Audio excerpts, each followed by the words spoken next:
Olá, sejam todas bem-vindas e bem-vindos a mais uma edição do Mundo UFG. Preparamos um informativo com as principais informações da Universidade Federal de Goiás e também notícias da cidade e do país. Você confere tudo a partir de agora.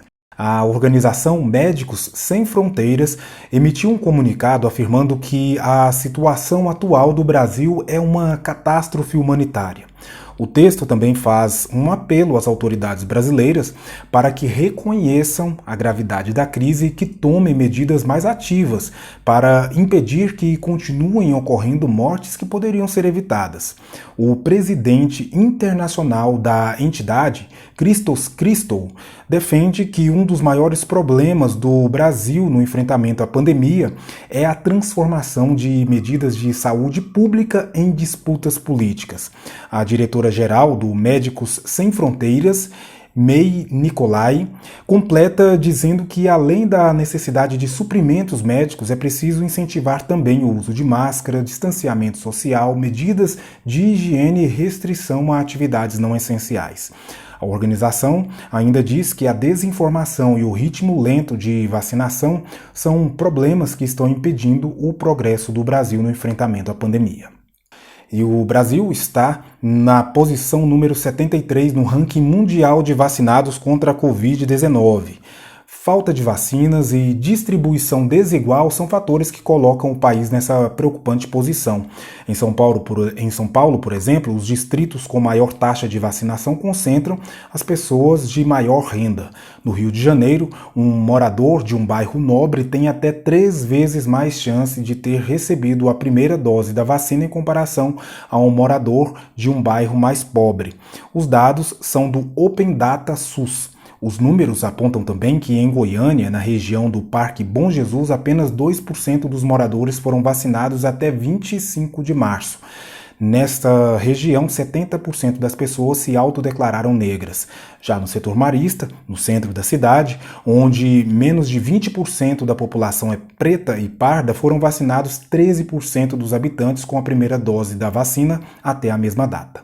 Manaus está em sinal de alerta por conta das previsões de uma possível terceira onda de Covid-19. O comportamento do vírus no estado é semelhante ao de países da Europa, o que fez com que o governo do Amazonas prevê um novo surto que um novo surto pode acontecer em até 60 dias. A flexibilização das medidas restritivas e a falta de cuidados contribuem para essa nova ameaça. Cerca de 16% da população em Manaus foi imunizada e a esperança é de que a vacinação possa conter esse avanço da doença. Ampliar a distribuição é uma meta, mas o cumprimento depende da quantidade de imunizantes enviados pelo Ministério da Saúde. O Boletim do Mercado de Trabalho Goiano é uma publicação feita pela Faculdade de Administração, Ciências Contábeis e Ciências Econômicas da UFG. Ele analisa dados de emprego na região e também diz como está a qualidade do mercado de trabalho. Essa qualidade é mensurada a partir de diferentes fatores, como salários, tipos de contrato, renda, taxa de desemprego, escolaridade do trabalhador, geração de emprego, entre outros. Nesse quesito, geração de emprego, Goiânia esteve melhor que outras capitais durante a pandemia. O que fez Goiânia se destacar das outras capitais? As características do nosso mercado de trabalho. Uma coisa que pode ser curioso é que, dado que Goiânia é um mercado de trabalho de tamanho relativamente médio, a gente parece que a gente consegue se recuperar melhor e mais rápido do que outras economias mais dinâmicas, como Rio de Janeiro, São Paulo. Então, a gente parece que a gente tem conseguido se recuperar de forma mais rápida de períodos de lockdown, por exemplo, que foram alguns casos que foram realizados ano passado, e a gente também já teve alguns episódios desse ano. Apesar dessa facilidade de recuperação explicada pelo professor, para as mulheres, o mercado de trabalho não tem sido tão favorável durante a pandemia. As mulheres são como se fossem uma espécie de para-choque, elas são por as primeiras a serem atingidas, e atingidas de maneira mais significativa, principalmente aquela de rendimento bem mais baixo do que a média das mulheres. A taxa de desemprego, a taxa de desocupação feminina tradicionalmente é alta no Brasil e em outras economias. Durante o período de pandemia teve um certo deslocamento, ou seja, a diferença da taxa de emprego entre homens e mulheres aumentou, e eu acredito que ainda vai levar um certo tempo para recuperar uma tendência que a gente vinha assistindo antes, de uma certa igualdade entre gêneros. Outra questão que tem afetado as relações de emprego para todas as pessoas é o trabalho intermitente, inserido na nova legislação trabalhista em 2017 e que tem sido bastante utilizada por empregadores nesse momento. O trabalho intermitente é um tipo de contrato em que o trabalhador é chamado para prestar serviços ocasionais. A carteira é assinada, mas não há um salário fixo. O trabalhador recebe apenas quando presta o serviço. Por um lado, pode ser interessante, no sentido de permitir que esse trabalhador preste serviços para mais de uma empresa. Mas na prática, não é bem assim. No caso do trabalho intermitente, ele tem vantagens e desvantagens para o trabalhador. Sem dúvida, a vantagem maior é a falta de formalismo extremo e você poder ter mais de um empregador ao mesmo tempo, o que facilita que você trabalhe em áreas diferentes, que demandam, por exemplo, fazendo trabalhos curtos, de 2, 3 dias para o empregador e 2, 3 dias para o outro, mas sem dúvida tem desvantagens, porque o trabalhador ele não sabe quando que ele vai ser contratado, quando que ele vai prestar serviços, e ele só recebe quando presta. E alguns analistas chamam isso de uma espécie de formalização da precarização, da precariedade, digamos assim.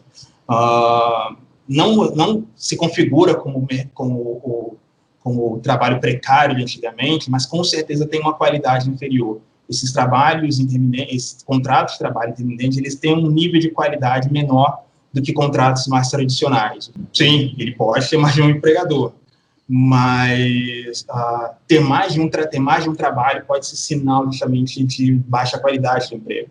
Será que não compensa para esse trabalhador estar dedicado full-time a um único posto de trabalho?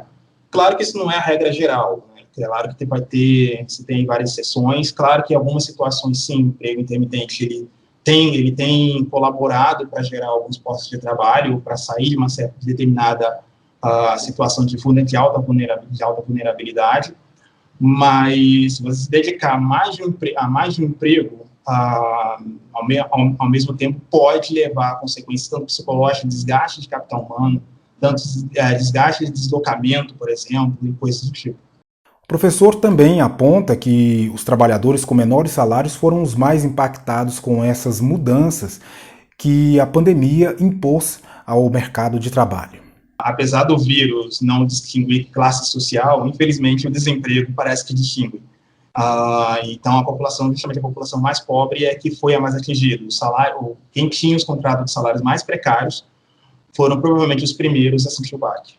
A advogada ressalta também que trabalhadores intermitentes precisam ficar atentos quanto às contribuições para a Previdência Social. Dependendo do número de horas trabalhadas, se ela não for o mínimo da contribuição previdenciária que o empregador tem que recolher, o próprio empregado é que deve arcar com o restante, caso queira. Então, sem dúvida, dependendo da quantidade de horas laboradas, há sim um prejuízo para o trabalhador.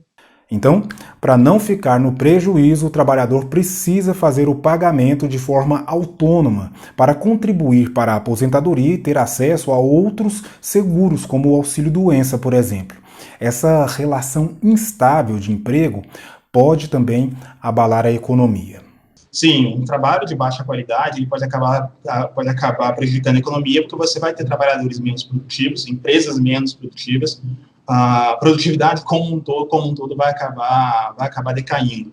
Eles são, sim, uma fonte de saída de curto prazo, e volto a dizer isso, do curto prazo é uma estratégia viável para ser feita, mas no longo prazo isso não pode ser a regra. O plenário do Senado Federal aprovou o projeto de lei sobre o afastamento de gestantes do trabalho em modalidade presencial durante a pandemia de Covid-19. O texto prevê que a gestante possa continuar suas atividades de trabalho de forma remota, sem prejuízo à sua remuneração. No entanto, a medida vai contemplar apenas profissões que permitem essa modalidade.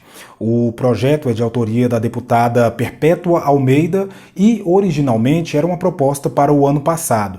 Com a aprovação no Senado, o projeto segue agora para a sanção do presidente Jair Bolsonaro. Vamos para um rápido intervalo e já já Mundo UFG está de volta.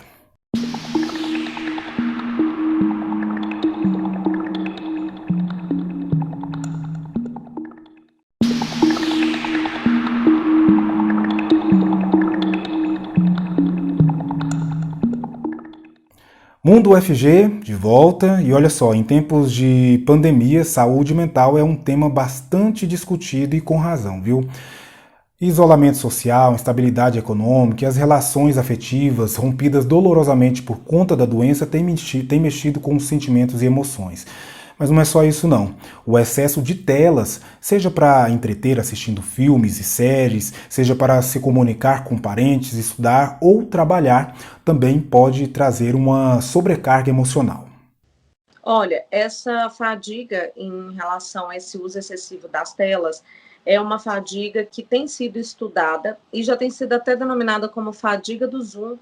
Tem um estudo de Stanford, um psicólogo, Jeremy Bailenson, ele cuida do Laboratório de Interação Virtual Humana, e nessa pesquisa ele verificou e ele valida, reconhece essa fadiga que vem exatamente dessa exposição excessiva. Alguns pontos que podem gerar esse desgaste é o fato das pessoas estarem se olhando mais por meio das transmissões, uma vez que, ao mesmo tempo que conversamos com outros numa chamada de vídeo, por exemplo, estamos nos vendo, como se fosse um espelho. Gabriela fala que essa situação pode gerar um desconforto e até um sentimento negativo com a autoavaliação da própria imagem. Tem um outro ponto que eu também acho bem interessante, que é o fato de nós ficarmos estáticos na frente da câmera. Esse não é o nosso jeito de comunicar, a gente gesticula, o nosso corpo fala, e a linguagem corporal, ela perde muito da sua potência aqui na frente da tela. Então, nosso jeito de comunicar mudou, porque a linguagem corporal também ela ficou impedida de ser tão demonstrada como é no presencial. E isto também nos traz uma fadiga. Uma dica é desligar a câmera em alguns momentos durante a transmissão, mas nada de ficar com a imagem oculta o tempo todo. Gabriela também fala sobre uma etiqueta, a forma como podemos nos comportar durante videochamadas, aulas e reuniões pela internet. Precisamos pensar hoje no virtual.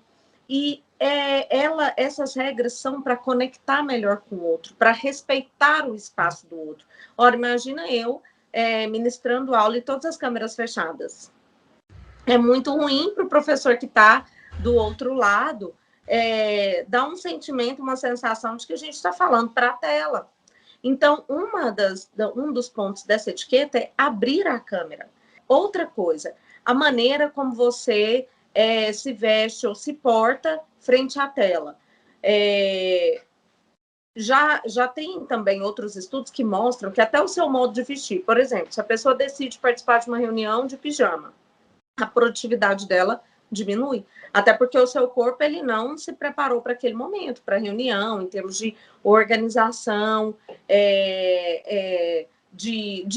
gerenciamento da sua imagem. A psicóloga conta que ainda é cedo para concluir as consequências do que estamos vivendo hoje, mas uma pesquisa nota que a influência que as telas têm sobre as emoções já abre caminho para novas investigações. Mais notícias. O presidente do Senado, Rodrigo Pacheco, divulgou a lista de parlamentares que vão fazer parte da CPI da Covid, que tem o objetivo de investigar as ações e omissões do governo Bolsonaro no enfrentamento da pandemia. Ainda não foram definidos os senadores que vão ocupar a presidência e a relatoria do colegiado, mas ambas as funções vão ser decididas na primeira reunião. Há previsão de que a comissão comece a trabalhar na próxima quinta-feira, dia 22 de abril. O autor do requerimento de criação da CPI, Randolph Rodrigues, afirma que a ação é uma medida sanitária. O senador defende que a comissão pode ser uma ferramenta no impedimento de mais mortes pela Covid-19 no Brasil. A CPI da Covid vai contar também com o apoio direto de médicos e cientistas que vão avaliar a situação do Brasil e oferecer explicações concretas do porquê a situação se agravou no país. Durante um encontro da delegação do Parlamento Europeu para as Relações com o Brasil, o embaixador brasileiro da União Europeia, Marcos Galvão, pediu apoio para a aquisição de mais imunizantes sedativos para a intubação de pacientes e oxigênio, pois todos estão em falta no país. O objetivo da reunião era discutir a situação da pandemia da Covid-19 do Brasil e o embaixador aproveitou a ocasião para reafirmar a importância da vacinação. Marcos Galvão defende que, se houvesse uma maior quantidade de imunizantes, o Brasil poderia vacinar a população de uma forma mais rápida. Também disse que o governo federal assinou contratos de compra de doses suficientes para toda a população brasileira e apontou que atrasos nas entregas estão causando lentidão na vacinação. Durante o encontro, os eurodeputados fizeram críticas ao presidente Jair Bolsonaro e à postura dele, mas Galvão preferiu não comentar sobre o assunto. O Instituto de Informática da UFG realiza o projeto Letramento Digital Mais 60, voltado para alunos da UFG e comunidade externa com mais de 60 anos. Esse projeto nasceu de outras duas iniciativas, o Letramento Digital e também o Educação Digital. Ambos ensinaram dezenas de alunos de comunidades indígenas e quilombolas, assim como funcionários terceirizados e pessoas da comunidade, a dominarem o computador e as ferramentas digitais. Agora, o Letramento Digital Mais 60 quer levar esse conhecimento para os idosos. E você vai poder aprender questões de uso da informática, uso do computador, do tablet, do celular, marcar, agendar uma reunião utilizando os recursos do Google Meet, vai aprender o que é o Google Drive, o que é o Google Classroom e muito mais. O curso quer incentivar essa população a movimentar-se no mundo digital utilizando a tecnologia.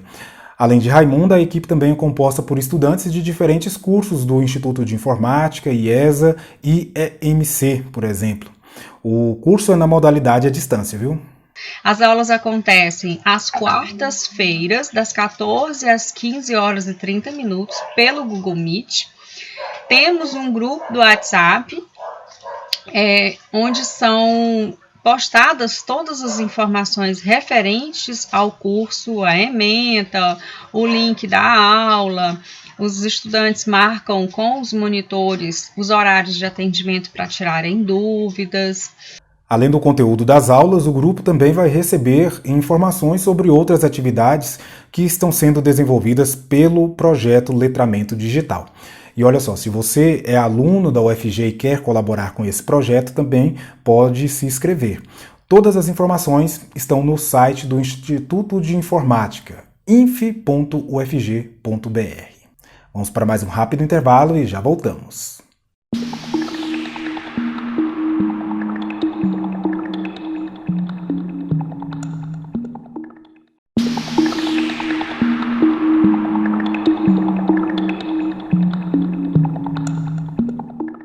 Estamos de volta com o Mundo UFG e olha só, é possível definir um estereótipo do goiano?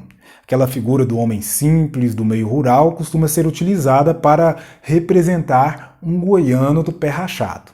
Se a gente pega, por exemplo, uma dupla de muito sucesso, como por exemplo o Newton Pinto e o Tom Carvalho, pode-se dizer que eles são uma dupla de humor mais tradicional daqui de Goiás. A gente tem, por exemplo, também o caso do Geraldinho, que não propriamente era um humorista, mas sim um contador de histórias, de causos engraçados, Mas, claro que o humor ele não se estagniza no tempo, Nós temos aqui, por exemplo, não só em Goiânia, como em Goiás como um todo, humoristas voltados para o stand-up comedy, humoristas que estão muito presentes na internet e que também se utilizam desse estereótipo do goiano rural, como, por exemplo, aquele Jacques Vanier e outros, Mas o pesquisador da Faculdade de Informação e Comunicação da UFG quer mostrar que as características são mais diversas.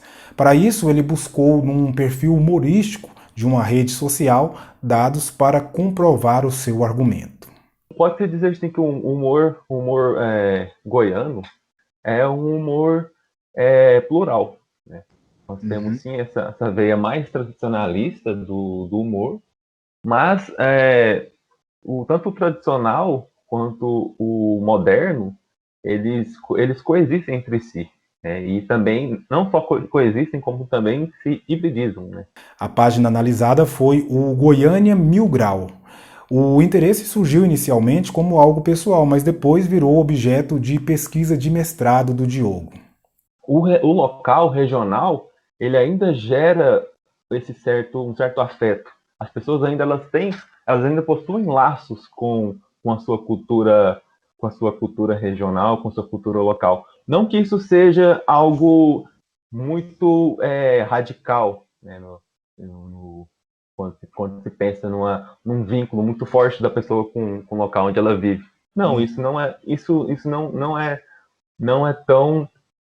tão forte atualmente, né?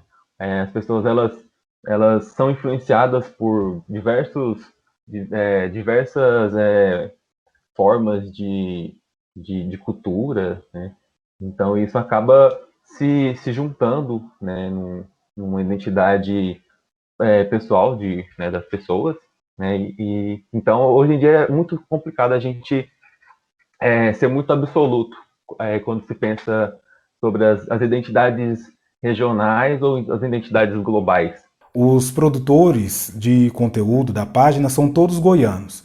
Diogo relata que boa parte desse conteúdo surge de vivências, histórias e histórias que existem em símbolos, espaços e na imaginação dos goianienses. Não só esse estereótipo muito tradicional do goiano relacionado com o meio rural é trabalhado na página. Muitas postagens elas trabalham com outros estereótipos que estão muito relacionados a grupos específicos da região de Goiânia, como, por exemplo, postagens que brincam com tais torcedores de um time de futebol daqui de Goiânia, ou os moradores de determinado bairro, ou torcedores de um shopping, né? A Secretaria de Relações Internacionais da UFG publicou o edital para a seleção de cursos de extensão que vão compor o Programa de Mobilidade Virtual Internacional Andifes Destino Brasil. Podem se inscrever professores efetivos, visitantes e substitutos, e também bolsistas do Programa de Pós-Graduação da CAPES. Os cursos devem ser ministrados em julho e agosto deste ano. Mais informações e o edital completo está no site sri.ufg.br. O empenho de recursos do MEC para a UFG precisa atender uma série de critérios e procedimentos burocráticos. Esse processo de execução orçamentária não é simples, ainda mais com os cortes que vêm acontecendo a cada ano. O MEC fez uma análise desse processo, realizado por todas as instituições subordinadas a ela, e concedeu um recurso extra para as 20 melhores. No final do ano passado, a gente foi contactado pelo MEC quando nos anunciaram que havia um recurso a ser distribuído entre as instituições de ensino públicas federais e que essa distribuição seria pela avaliação da execução orçamentária, então, do trabalho feito pelas pró-reitorias de administração das universidades. E esse levantamento levaria em consideração, então, que as 20 mais bem colocadas receberiam um recurso para poder ser aplicado em ações de eficiência energética. A UFG ficou em terceiro lugar nessa avaliação e recebeu R$1 milhão. Esse valor foi investido no projeto que a universidade tem de produção própria de energia. Atualmente, nós estamos na execução da chamada etapa 2, em que já teve a etapa 0, 1 e 2. Nós estamos andando com a etapa 2 e já entrando na etapa 3. De tal maneira que, ao final da etapa 3, está previsto uma geração de uma produção de energia de 5.949 megawatt-hora por ano. Isso corresponde, em valores monetários anuais, em R$ 2.974.497, aproximando aí em R$ 3 milhões. Esses números são em comparação a 2019, já que no último ano a rotina da universidade ficou alterada por conta da pandemia. De todo modo, a produção de energia já seria suficiente para abastecer em média 3.000 casas. Os módulos foram instalados nos campos que possuem maior demanda para que toda a eletricidade gerada seja consumida. Mas quando isso não acontece, essa energia que sobra vai para a rede elétrica da cidade e gera um crédito na conta da universidade. Isso torna a implantação das usinas de geração de energia solar mais baratas, pois não é necessário comprar baterias. Os locais que têm geração própria, é necessária a instalação de um medidor bidirecional, para assim a concessionária conseguir mensurar o quanto de energia aquele prédio está injetando na rede e assim haver a compensação de energia. Então, essa compensação funciona como se fosse um tipo de bateria, que eu poderia ter um crédito de energia, né? Então, a gente tem crédito de energia. Se torna mais interessante, porque eu não preciso do investimento financeiro, né? Visto que essa geração que eu tenho excedente, eu tenho até 5 anos para utilizar esse crédito gerado. Esse projeto de geração de energia faz parte de algo maior, o UFG Sustentável. Algumas ações, como substituição de aparelhos de ar-condicionado por climatizadores evaporativos que consomem menos eletricidade e permitem a renovação do ar no ambiente. Dentro desse projeto, várias ações têm sido desenvolvidas, algumas delas trazem um benefício direto e imediato à instituição, no sentido de trazer economicidade, né, um dos pontos importantes, mas obviamente não é só isso, né, a gente quer muito cuidar do meio ambiente, mostrar que somos todos responsáveis por esse cuidado, né, temos que ter essa preocupação, a ideia de também passar à sociedade que os caminhos são possíveis de serem tomados. E aí, nesse sentido, surgiu essa política da produção própria de energia. Com esse repasse, foram adquiridos 744 novos módulos para geração de energia solar, chegando ao total de 10.927, gerando 35% da energia consumida pela instituição. Essa movimentação toda que fizemos para a produção própria de energia, tudo dando certo, ela se consolida agora no primeiro semestre, ou seja, a gente já começa a ter a produção de energia própria de todo aquele projeto que foi estruturado até agora, e isso vai nos trazer um alívio muito grande. A gente vai economizar até 3 milhões por ano.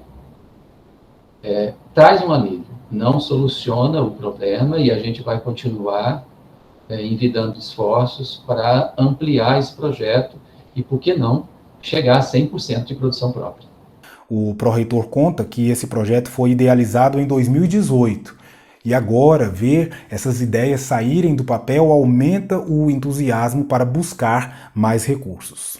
E a gente já está preparado, buscando aí um aporte orçamentário junto ao MEC, junto aos parlamentares, com emendas. Então, nós já estamos preparados para alavancar esse processo e chegar a 54% da produção própria, né?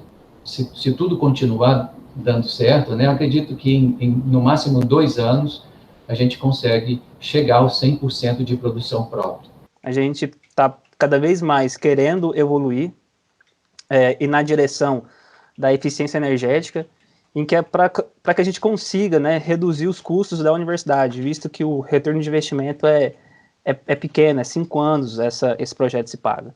Um recado antes de encerrar. Neste momento de pandemia, muitas famílias estão precisando de ajuda e se você pode, faça parte da campanha Vacina, Arte e Solidariedade. Colabore com qualquer quantia fazendo um Pix para frentesolidaria@rtve.org.br ou entregar alimentos e produtos de higiene nos pontos de arrecadação. Câmara Municipal de Goiânia, no Sind Saúde ou no Centro de Cultura e Eventos da UFG, no campus Samambaia. Toda ajuda é bem-vinda. Eu me despeço por aqui, já esperando pelo nosso próximo encontro de segunda a sexta, a partir das 4 da tarde, aqui na TV UFG. Tchau, tchau.